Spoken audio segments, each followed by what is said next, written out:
नमस्कार दोस्तों, स्वागत है आपका हमारे YouTube चैनल जीके ट्रैकर पे। देखिए फ्रेंड्स, आज की वीडियो में हम बात करेंगे जो हमारी सीरीज है टॉप जीके एमसीक्यू सीरीज, जिसमें हम जीके के उन क्वेश्चंस को कवर करते हैं जो आपसे विभिन्न परीक्षाओं में पूछे गए होते हैं, चाहे वो रेलवे की परीक्षा हो, एसएससी का हो या दूसरे राज्यों की स्टेट के एग्जाम हो। उन क्वेश्चंस को साथ में एनसीईआरटी के कुछ क्वेश्चंस को हम यहाँ पे कवर करते हैं और इनको एक्स्ट्रा फैक्ट के साथ यहाँ पे कवर करते हैं, जिससे आपके क्वेश्चन के साथ साथ उससे जुड़ी हुई जितनी जानकारी है आपको एक जगह पर मिल सके। ये हमारा इस सीरीज का 7वां पार्ट है। अगर आपने इससे पहले की क्लासेस को नहीं देखा है, आप उनको प्लेलिस्ट में जाके देख सकते हैं। तो चलिए दोस्तों, आज की क्लास को शुरू करते हैं। आज का हमारा पहला प्रश्न है, सेबी का पूर्ण रूप क्या है। सेबी को लेकर के आपसे 3 बातें पूछी जाती हैं, तीनों आपको याद करनी है। सेबी से लेकर पहला क्वेश्चन, इसका फुल फॉर्म बताइए। सेबी का फुल फॉर्म होता है security and exchange board of India. ठीक है, तो ये इसका सही आंसर होगा। दूसरा क्वेश्चन सेबी से लेकर पूछा जाता है, सेबी की स्थापना कब हुई। सेबी की स्थापना होती है 12 अप्रैल 1988 को। ठीक है, और तीसरा क्वेश्चन बनता है, सेबी को वैधानिक मान्यता ये कब दी गई। स्थापना 88 में हो जाती है, जो इसे वैधानिक मान्यता दी गई वो 1992 में दी गई।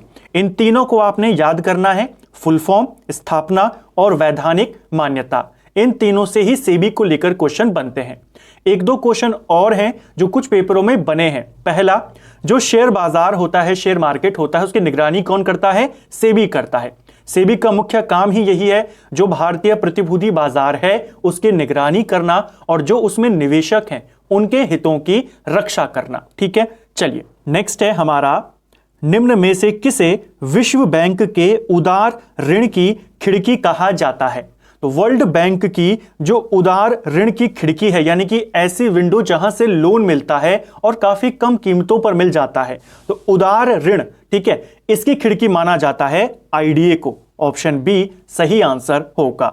जैसा क्वेश्चन में ही लिखा है, विश्व बैंक की उदार ऋण की खिड़की, यानी ये जो आईडीए है, अंतरराष्ट्रीय विकास संघ, इंग्लिश में अगर इस फुल फॉर्म की बात करें, इंटरनेशनल डेवलपमेंट एसोसिएशन, ये वर्ल्ड बैंक का ही एक पार्ट है। और जो देश होते हैं, जो डेवलपमेंट कंट्रीज होती हैं, जो अल्प विकसित देश होते हैं, उनको यहां से, उनकी सरकारों को अनुदान यहां से प्राप्त होता है, ब्याज मुक्त लोन उनको यहां पर दिया जाता है। इसीलिए इसे उदार ऋण की खिड़की बोला जाता है वर्ल्ड बैंक की। इसकी अगर हम बात करते हैं आईडीए की, तो आईडीए की स्थापना 1960 में होती है। इसे भी आपने याद करना है। ठीक है, नेक्स्ट है हमारा, सिंधु घाटी सभ्यता के अंतर्गत प्राप्त लिपि कैसे लिखी जाती थी।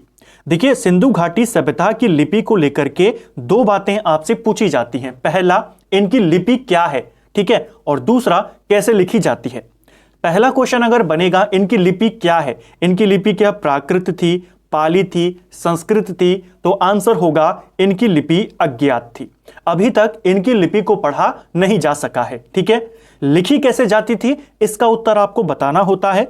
जो सिंधु घाटी सभ्यता की लिपि है, ये पहली पंक्ति में दाएं से बाईं ओर लिखते थे और फिर दूसरी पंक्ति में बाईं से दाईं ओर लिखते थे। यानी पहली पंक्ति में इस तरीके से लिखते थे, फिर दूसरी पंक्ति में इस तरीके से लिखा जाता था, फिर इधर से इधर और फिर इधर से इधर।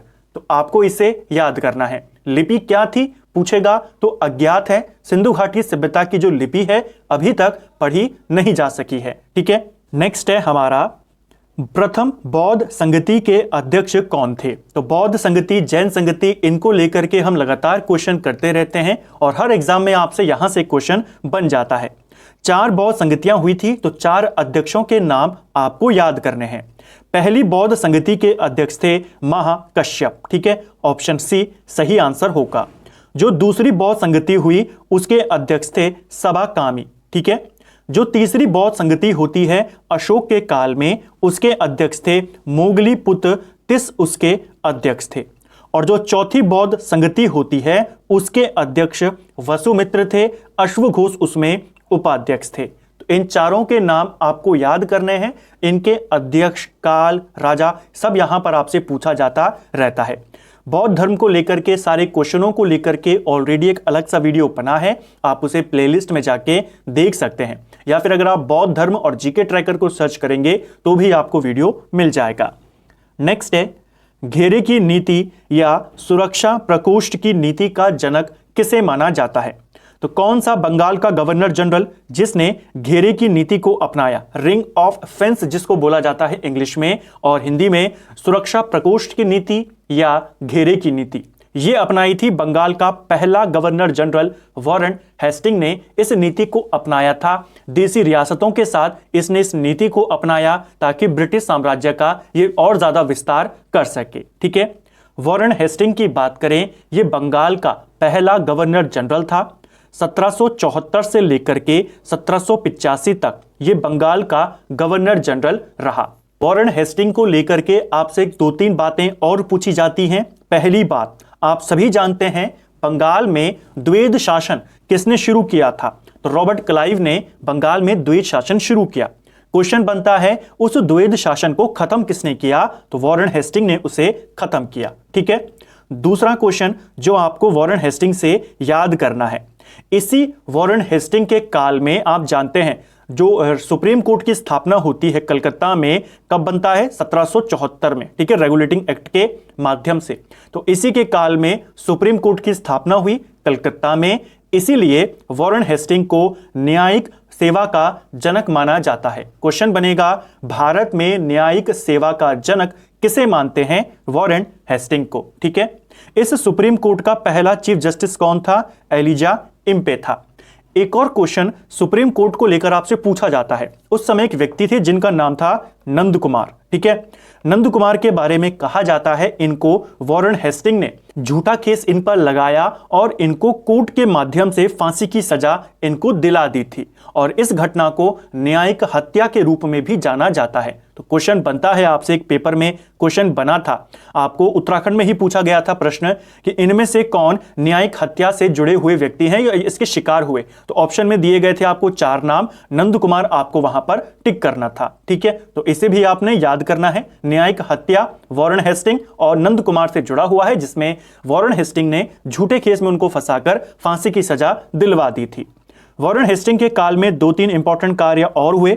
इसी के काल में 1784 में एक एशियाटिक सोसाइटी ऑफ बंगाल की स्थापना होती है कलकत्ता में। कौन करते हैं? विलियम जोन्स करते हैं। ठीक है, इसी के काल में गीता का अंग्रेजी में अनुवाद किया जाता है। ठीक है, इसको भी आपने याद करना है। ठीक है, और इसी वॉरेन हेस्टिंग के काल में 2 फेमस लड़ाइयां लड़ी जाती हैं। पहला आंग्र मराठा युद्ध जो कि 1775 से लेकर के 1782 तक लड़ा गया, इसी के काल में हुआ, और जो दूसरा मैसूर युद्ध था वो भी इसी के काल में हुआ, 1780 से लेकर के 84 तक। तो ये सारे क्वेश्चन एक व्यक्ति से जुड़े हुए हमने यहां पर देखा। ठीक है, एक और कंफ्यूजिंग पॉइंट, हमने ऊपर बात करी वॉरेन हेस्टिंग को न्यायिक सेवा का जनक मानते हैं। क्वेश्चन बनेगा, पुलिस सेवा का जनक और सिविल सेवा का जनक ये किसको कहते हैं? तो ये कॉर्नवालिस को कहते हैं। ठीक है, ये अलग है, न्यायिक सेवा का जनक हेस्टिंग है। ठीक है, नेक्स्ट है हमारा, वामपंथी विचारों पर आधारित फॉरवर्ड ब्लॉक की स्थापना कब हुई थी? अब देखिए 2 क्वेश्चन आपको यहां पर मिल गए। पहला, हमने इसके बारे में पहले भी बात करी है कई बार, फॉरवर्ड ब्लॉक स्थापना कौन करते हैं? सुभाष चंद्र बोस इसकी स्थापना करते हैं। 1939 में इसकी स्थापना होती है। तो ऑप्शन सी सही आंसर हो जाएगा। अगली बार आपसे हो सकता है पेपर में पूछ लिया जाए, सुभाष चंद्र बोस के द्वारा जो फॉरवर्ड ब्लॉक बनाया गया था, कांग्रेस के अंदर ही इन्होंने इसका गठन किया था, ये किस विचारधारा पर आधारित था? तो वामपंथी विचारों से ये प्रेरित था। तो इसे भी आपने याद करना है। ठीक है, नेक्स्ट है हमारा, विश्व में मछली उत्पादन की दृष्टि से महत्वपूर्ण ग्रैंड बैंक निम्नलिखित में से किस क्षेत्र में स्थित है? देखिए जो ग्रैंड बैंक है ये इसका संबंध किससे है? एक पेपर में ये पूछा गया था। ठीक है, ग्रैंड बैंक, तो ये आपका एक ऐसा क्षेत्र है, समुद्र का ऐसा क्षेत्र है जहां पर थोड़ी सी उथली भूमि है और ये मछली पकड़ने के लिए काफी ज्यादा फेमस है। तो ग्रैंड क्षेत्र किस लिए प्रसिद्ध है? मछली पकड़ने के लिए फेमस है। आपको क्वेश्चन पूछा गया दूसरे पेपर में, ये है कहां? तो यह आपके जो अमेरिका है, नॉर्थ अमेरिका, वहां पड़ता है। अटलांटिक महासागर का उत्तर पश्चिमी क्षेत्र में पड़ता है ग्रैंड बैंक। तो इसे आपने याद करना है, इतना डिटेल में भी क्वेश्चन कई बार बन जाता है। जो नॉर्थ अमेरिका है वहां पड़ता है, और अटलांटिक महासागर, अगर सागर का नाम पूछेगा, उसके उत्तर पश्चिमी क्षेत्र में। ऑप्शन भी आपको पेपर में इसी प्रकार दिए गए थे, अटलांटिक के उत्तर पूर्व में या अटलांटिक के उत्तर पश्चिम में। तो ध्यान रखना, ग्रैंड बैंक किस लिए प्रसिद्ध है? मछली पकड़ने के लिए काफी ज्यादा प्रसिद्ध है, काफी अच्छा स्थल माना जाता है इसे, और यह अटलांटिक महासागर के उत्तरी पश्चिमी क्षेत्र में स्थित है। नेक्स्ट है, माउंटबेटन योजना के अंतर्गत पहली बार भारत विभाजन और पाकिस्तान निर्माण को स्वीकार किया गया था। डायरेक्ट क्वेश्चन यहां पर यह पूछा गया है, माउंटबेटन योजना किससे संबंधित थी? यह क्वेश्चन पहले भी पेपरों में आता है। तो माउंटबेटन योजना ही भारत विभाजन के लिए आई थी, पाकिस्तान निर्माण के लिए आई थी। यह योजना आती है 3 जून 1947 को। पहली बार भारत विभाजन की जो बात स्वीकार करी गई थी वो इसी योजना में की गई थी। योजना कब आती है, प्रकाशित होती है 3 जून 1947 को। कांग्रेस के द्वारा इस योजना को स्वीकार कब किया गया? कांग्रेस ने इसे स्वीकार किया 14 जून 1947 को। कांग्रेस की जो बैठक थी वहां पर इस योजना को स्वीकार करने का जो प्रस्ताव था वो जीबी पंत के द्वारा रखा गया, और इसका समर्थन अबुल कलाम आजाद के द्वारा किया गया। ठीक है, तो 14 तारीख को इसे कांग्रेस के द्वारा स्वीकार किया गया। इसके बाद ठीक 1 महीने के बाद 3 जून को योजना आई। 4 जुलाई को इसे ब्रिटिश संसद में पेश किया गया। जो ब्रिटिश संसद का लोअर सदन था, जिसे हम यहां के हिसाब से लोकसभा कह सकते हैं, वहां हाउस ऑफ कॉमन्स कहते हैं। तो वहां पर इसे 4 जुलाई को रखा गया। 15 जुलाई को यह हाउस ऑफ कॉमन्स से पास हो गया। 16 जुलाई को जो वहां का उच्च सदन है, हाउस ऑफ लॉर्ड्स, वहां से पारित हो गया। 18 जुलाई को इस पर वहां के सम्राट ने हस्ताक्षर कर दिए, और 15 अगस्त को भारत का विभाजन कर दिया गया। तो ये कुछ इंपॉर्टेंट डेट्स जो आपको याद करनी है। ठीक है, नेक्स्ट है हमारा, भारतीय संविधान का कौन सा भाग और अध्याय संघ और राज्यों के मध्य विधायी संबंधों से संबंधित है? विधायी संबंधी यानी कि जो कानूनी अधिकार है, कानूनी शक्तियां हैं, इनको लेकर के कौन सा भाग और कौन सा अध्याय रिलेटेड है, आपने बताना है। देखिए, इसका सही आंसर है आपका ऑप्शन सी, भाग 11 और अध्याय 1। ठीक है, जो भाग 11 है इसके अंदर 2 अध्याय यहां पर दिए गए हैं। एक अध्याय है जिसमें राज्य और केंद्र के मध्य में विधायी शक्तियों के बारे में बताया गया है, इनके संबंधों के बारे में बताया गया है। और जो अध्याय 2 है भाग 11 का, इसमें प्रशासनिक संबंधों के बारे में बताया गया है, राज्य और केंद्र के बारे में। तो अगर हम इस क्वेश्चन में सिर्फ इतना चेंज कर दें, विधायी की जगह पर यहां पर अगर मैं प्रशासनिक लिख दूं, तो इसका आंसर क्या हो जाएगा? भाग 11 अध्याय 2। ठीक है, अभी क्या है? विधायी, तो आंसर होगा भाग 11 अध्याय 1। यही 2 अध्याय हैं, दोनों आपको याद करने हैं। कुछ इंपॉर्टेंट आर्टिकल्स हैं, उनको देख लेते हैं। देखिए, भाग 11 के अध्याय 1 में जो आर्टिकल्स आपके आते हैं 245 से लेकर के 255 तक हैं, और भाग 2 में 256 से लेकर 263 तक हैं। हम इसकी बात करेंगे, कुछ इंपॉर्टेंट आर्टिकल्स इसके बीच में पढ़ते हैं। पहला आर्टिकल जो इंपॉर्टेंट है, आपने पढ़ा होगा कि राज्य सूची के किसी विषय में अगर वो विषय राष्ट्रीय हित से जुड़ा हुआ है तो संसद उस पर कानून बना सकती है। तो किसी ऐसे विषय पर कानून बनाने का अधिकार अगर वो राष्ट्रीय हित से जुड़ा है, संसद को है। कौन सा आर्टिकल कहता है? आर्टिकल 249। ठीक है, दूसरा आर्टिकल जो इंपॉर्टेंट है वो है 250। 250 कहता है कि अगर इमरजेंसी लागू है देश में तो राज्य सूची के किसी भी विषय पर कानून बनाए सकती है संसद। यह कहता है 250। दोनों में अंतर है। यह कहता है अगर राष्ट्रहित जुड़ा है तो बना लीजिए, यह कहता है अगर इमरजेंसी लगी है तो संसद बना सकती है। ठीक है, और एक और आर्टिकल है 252। यह कहता है कि अगर राज्य सहमत हो या 2 या 2 से अधिक राज्य सहमत हो तो संसद बना सकती है। तो यहां पर राज्यों की सहमति से, यहां पर इमरजेंसी से, यहां पर राष्ट्रीय हित से, तो इन तीनों को आपने याद करना है। एक और आर्टिकल है जहां पर संसद कानून बना सकती है, वो है 253। यह कहता है अगर कोई इंटरनेशनल समझौता है उसे लागू करना हो, उसको प्रभावी करना हो और वो जरूरी हो, उसको लागू करने के लिए कोई विषय पर कानून बनाने की जरूरत हो और वो विषय राज्य सूची में हो, तो भी अधिकार किसके पास है? संसद के पास है। तो इन चारों को आपने याद करना है, चारों अलग अलग कंडीशन और चारों में अधिकार किसके पास है? संसद का। इन चारों आर्टिकल्स को आपने याद करना है। ठीक है, नेक्स्ट है हमारा नील आंदोलन का जमकर समर्थन करने वाले हिंदी पैट्रियाट के संपादक कौन थे? तो देखिए, जो नील आंदोलन था, जो नील की खेती से जुड़े हुए लोग थे, उनका जो उत्पीड़न यहां पर किया जा रहा था उससे रिलेटेड था। नील आंदोलन का जो समर्थन करने के लिए जाना जाता है वो हिंदी पैट्रियट समाचार पत्र को जाना जाता है, ठीक है, हिंदू पैट्रियट। और इसके संपादक थे हरीश चंद्र मुखर्जी। ऑप्शन बी हमारा सही आंसर होगा। दीनबंधु मित्र का नाम भी नील विद्रोह से, नील आंदोलन से जुड़ा हुआ है। इनका एक नाटक था, काफी ज्यादा फेमस वो नाटक हुआ, नील दीनबंधु मित्र का नील दर्पण उस नाटक का नाम था। और इसी के माध्यम से इन्होंने जो नील की खेती से जुड़े हुए लोग थे, चाहे वो किसान हो चाहे वो मालिक हो वहां के, उनके उत्पीड़न के बारे में बताया। तो नील विद्रोह का उल्लेख हमें नील दर्पण में मिलता है और इसका समर्थन हिंदू पैट्रियट ने किया था, जिसके संपादक हरीश चंद्र मुखर्जी थे, ठीक है। नेक्स्ट है, निम्नलिखित में से किसने हिंदी भाषा को भारत की राष्ट्रभाषा के रूप में स्वीकारा और पहली बार स्वराज शब्द का इस्तेमाल किया? तो देखिए, पहली बार स्वराज शब्द के इस्तेमाल की बात हो रही है। इसका सही आंसर होगा ऑप्शन सी, दयानंद सरस्वती। अगर ऑप्शन में देखिए, कहीं कहीं पर बाल गंगाधर तिलक को भी माना गया है, लेकिन अगर ऑप्शन में दयानंद सरस्वती का नाम आपको दिखता है तो आप पहले इन्हीं को टिक करेंगे। अगर ये ऑप्शन में नहीं होते, तब पूछा होता स्वराज शब्द का इस्तेमाल किसने किया, तब हम कहेंगे बाल गंगाधर तिलक। तो उम्मीद है इन दोनों में आपका कंफ्यूजन दूर हो गया होगा, ठीक है। ओवरऑल पहली बार किसने स्वराज शब्द का इस्तेमाल किया था? दयानंद सरस्वती ने किया था, ठीक है।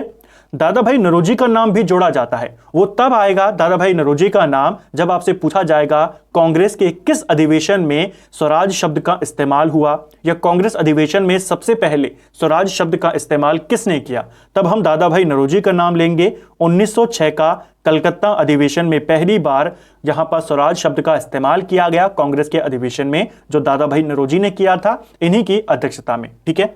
तो इन तीनों कंडीशंस को आपने याद करना है, क्वेश्चन यहां से बन जाएगा। नेक्स्ट है हमारा, श्रम गहन उद्योग का अर्थ क्या होता है? तो श्रम गहन उद्योग क्या होता है? ऐसा उद्योग जहां पर अधिक श्रमिकों की आवश्यकता होती है, ऐसे उद्योगों को श्रम गहन उद्योग बोला जाता है। तो इसे आपने याद करना है, क्वेश्चन यहां से बन जाता है, ठीक है।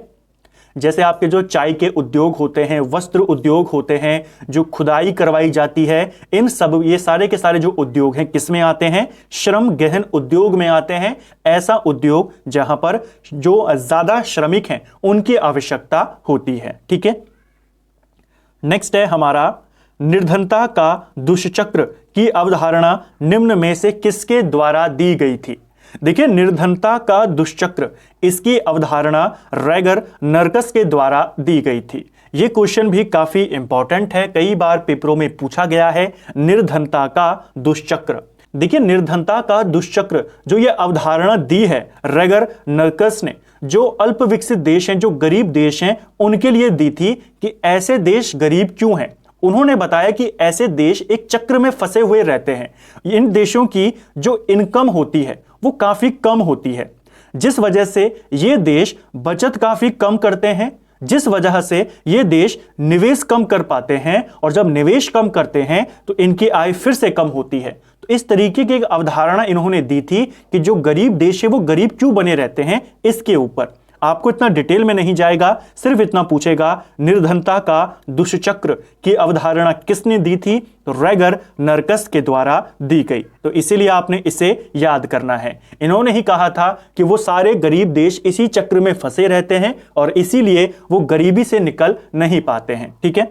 नेक्स्ट है हमारा, वेद त्रयी किसे कहा जाता है? देखिए, वेद त्रयी हम जानते हैं हमारे पास वेदों की संख्या कितनी है? हमारे पास वेद 4 हैं। उन 4 में से 3 का एक ग्रुप है जिसे वेद त्रयी बोला जाता है। आपको तीनों के नाम यहां पर याद करने हैं, या तो फिर आप सिर्फ चौथे का नाम याद कर लीजिए जो वेद त्रयी में शामिल नहीं है। वेद त्रयी में शामिल नहीं है अथर्ववेद, ठीक है। बाकी तीनों का एक समूह है जिसे वेद त्रयी कहते हैं। तो अथर्ववेद नहीं है, अथर्ववेद नहीं है, अथर्ववेद नहीं है। आंसर हो जाएगा ऑप्शन सी, ऋग्वेद, सामवेद, यजुर्वेद, इन तीनों को वेद त्रयी बोला जाता है, ठीक है। नेक्स्ट है हमारा, बाल विवाह को रोकने के लिए एज ऑफ कंसेंट एक्ट कब लाया गया था? तो देखिए बाल विवाह को रोकने के लिए कई सारे प्रयास किए गए थे। इससे पहले जो नेटिव मैरिज एक्ट आया था 1872 का, उसके बाद एक और एक्ट लाया गया, एज ऑफ कंसेंट एक्ट। ये एक्ट आपके 1891 में आता है। ऑप्शन बी सही आंसर हो जाएगा। यह एक्ट जो था किसके प्रयासों से आया था, यह क्वेश्चन भी बनता है।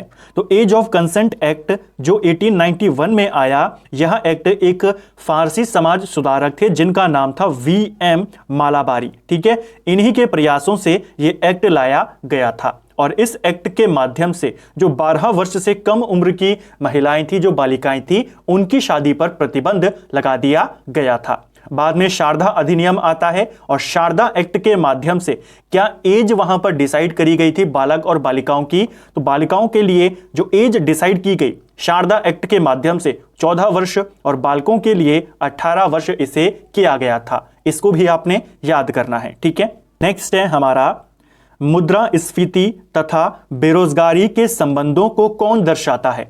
तो देखिए मुद्रास्फीति और बेरोजगारी इकोनॉमी का एक काफी अच्छा क्वेश्चन है। वक्र आपसे पूछे जाते हैं, कौन सा वक्र किस चीज से संबंधित है, किसके संबंधों को यहां पर दर्शाता है, कौन सा कर्व या वक्र। ठीक है, तो मुद्रास्फीति और बेरोजगारी इनसे रिलेटेड है आपका फिलिप्स वक्र। ठीक है, क्वेश्चन बनता है फिलिप वक्र किसके रिलेशन को यहां पर प्रदर्शित करता है, तो ये आपके मुद्रास्फीति और बेरोजगारी को बताता है।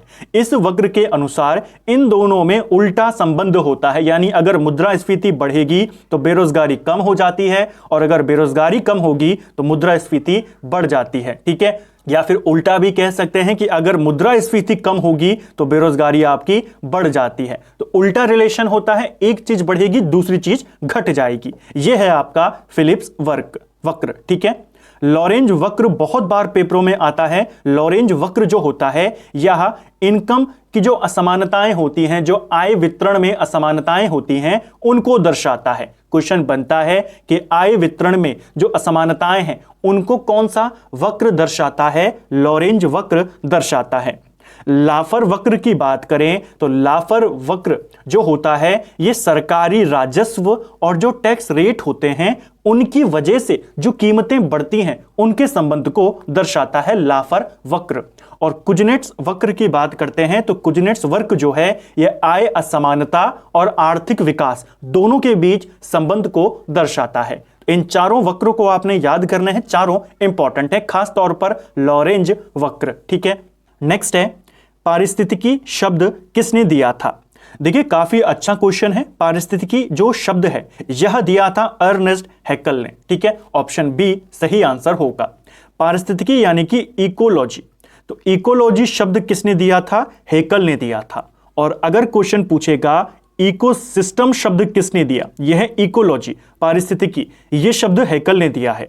इकोसिस्टम पूछेगा, पारिस्थितिकी तंत्र पूछेगा, तो ये शब्द टांसले ने दिया है। इन दोनों को आपने याद करना है। ठीक है, इकोलॉजी शब्द किसने दिया है, हैक्कल ने। इकोसिस्टम किसने दिया है, टांसले ने। ठीक है, नेक्स्ट है निम्नलिखित में से कौन वनस्पति जगत का सबसे बड़ा समूह है।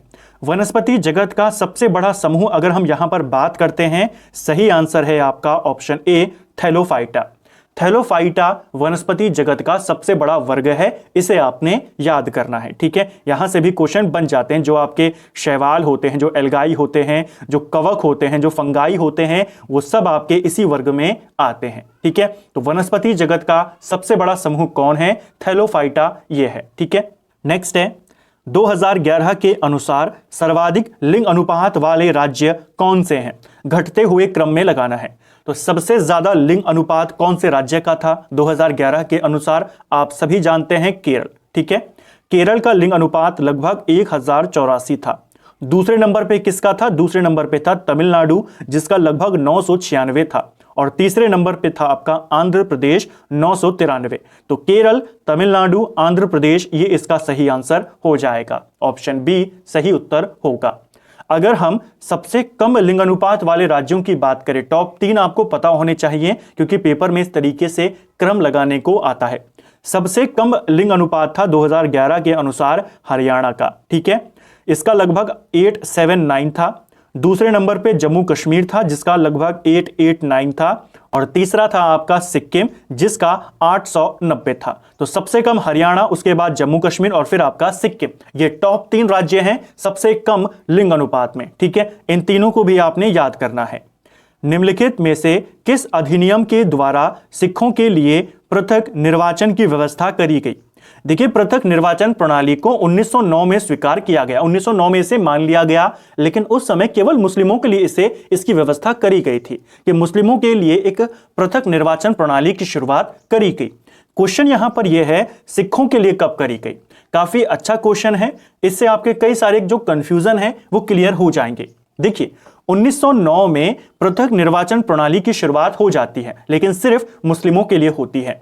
1919 में पृथक निर्वाचन जो सांप्रदायिक आधार पर निर्वाचन हो रहा था, उसके तहत सिखों को भी शामिल कर दिया जाता है, ईसाइयों को शामिल कर दिया जाता है, जो यूरोपियन थे उनको भी शामिल कर दिया जाता है, जो आंग्ल भारतीय थे उनको भी शामिल कर दिया जाता है।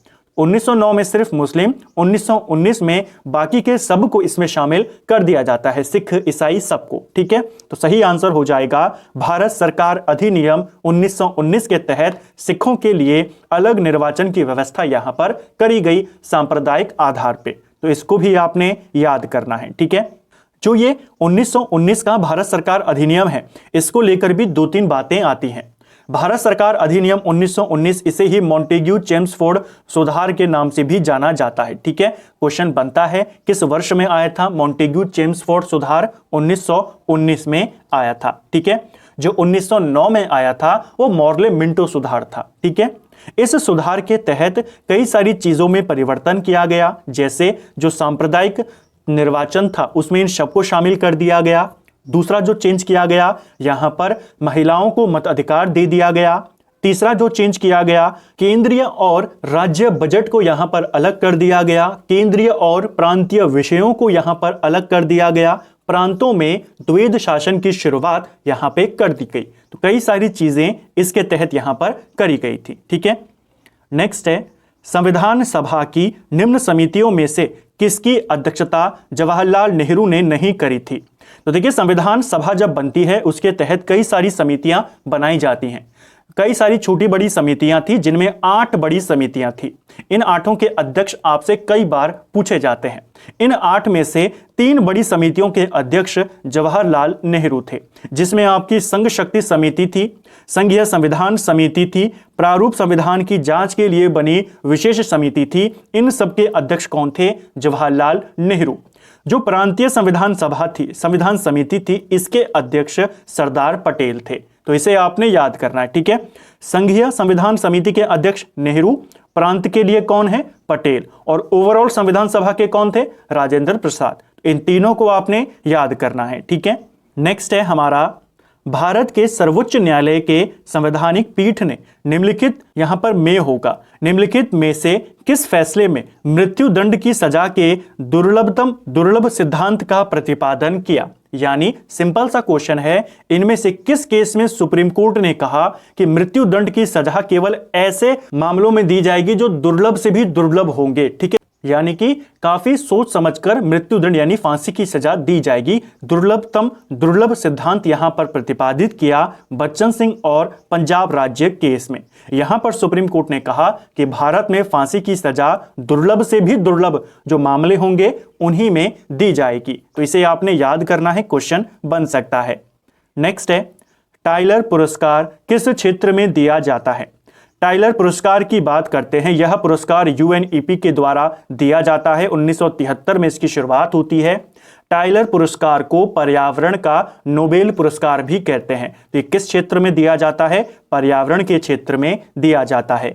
नेक्स्ट है किस भारतीय भाषा को इटालियन ऑफ द ईस्ट कहा जाता है?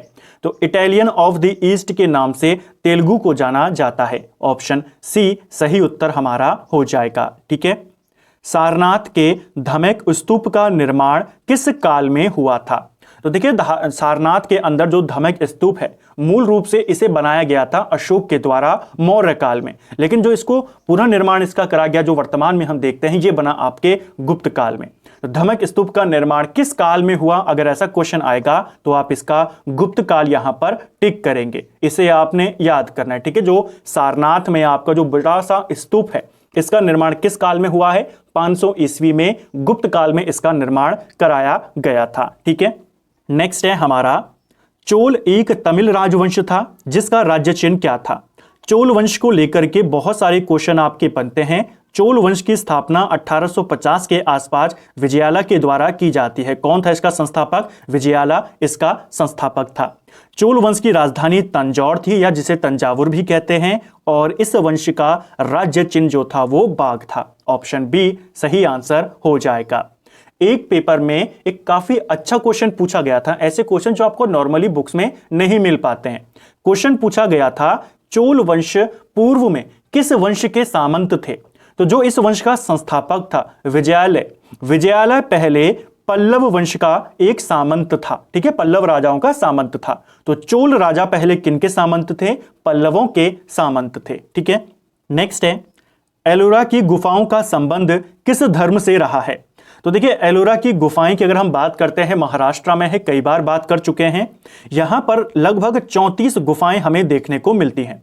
इन 34 गुफाओं में से 17 गुफाएं हिंदुओं से संबंधित मानी जाती हैं, ब्राह्मणों से संबंधित मानी जाती हैं, 12 गुफाएं बौद्धों से रिलेटेड मानी जाती हैं, और 5 गुफाएं जैन धर्म से रिलेटेड मानी जाती हैं। यानी सभी धर्म से रिलेटेड है एलोरा की गुफाएं। ठीक है, नेक्स्ट है, गांधी के नाम के पहले महात्मा कब जोड़ा गया था? तो किस घटना के बाद महात्मा गांधी के नाम के आगे महात्मा जोड़ा गया? सही आंसर है चंपारण सत्याग्रह के दौरान। जब चंपारण सत्याग्रह गांधी के द्वारा किया गया, 1917 में किया गया, और इसका सफल नेतृत्व गांधी ने किया, उसी के बाद रविंद्रनाथ टैगोर के द्वारा इन्हें महात्मा की उपाधि दी गई थी। तो इसे भी आपने याद करना है, क्वेश्चन बन जाता है।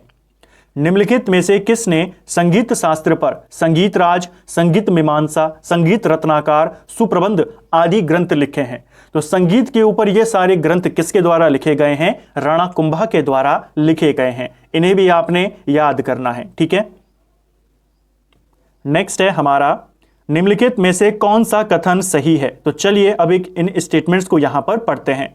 भारतीय संविधान में बजट शब्द का उल्लेख अनुच्छेद 103 में किया गया है, ये कि गलत है। भारत के संविधान में किसी भी अनुच्छेद में बजट शब्द का इस्तेमाल कहीं पर भी नहीं किया गया है। ठीक है, बजट के लिए वार्षिक वित्तीय विवरण का शब्द यहां पर दिया गया है संविधान में, बजट शब्द कहीं पर भी नहीं है। तो ये वाला आपका गलत हो जाएगा।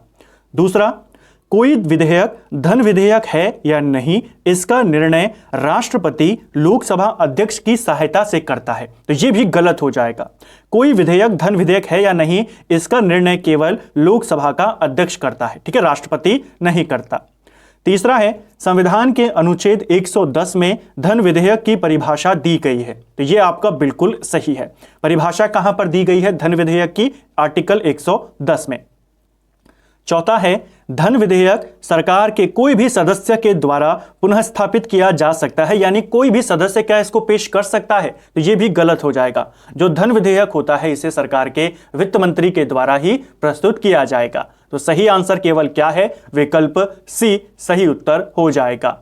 तो फ्रेंड्स, ये था हमारा जो हमारी सीरीज है टॉप जीके एमसीक्यू सीरीज, और इसका आज हमने 7वां पार्ट यहां पे देखा।